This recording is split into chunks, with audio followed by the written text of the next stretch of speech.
Hi, this is Dr. Foote again, and I'm going to do a little more examining here on Binks using these nifty gloves, the ArmOR hand gloves. Feeling the abdomen or feeling the body is important, but for many cats, that touch will have them get more agitated or maybe suddenly turn around and bite at you. So wearing the gloves, I feel pretty confident through these gloves, feeling where Binks's lymph nodes are. If I keep a hand on him here, and you want to jump off the table, so you're going to get your nummies to keep him in place.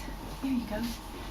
Putting the stethoscope on, and yes, he's being rewarded, but let's say if he just didn't like being touched with the stethoscope, I now have more protection if he might perhaps try to suddenly turn and bite or scratch.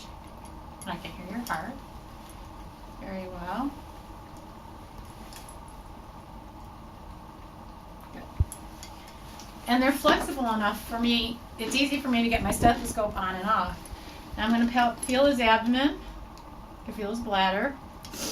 Some finer structures might be a little bit harder to feel.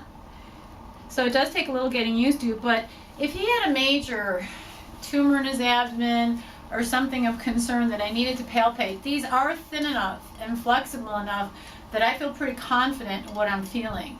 So I do think these are a nice product to use for examination and handling, and they can still keep the stress low or decreased on our pets, especially our cats. Again, make sure that whenever you're wearing these gloves, there's something good going on for our cat here. He's getting some of the AD food and he really likes it. Thank you.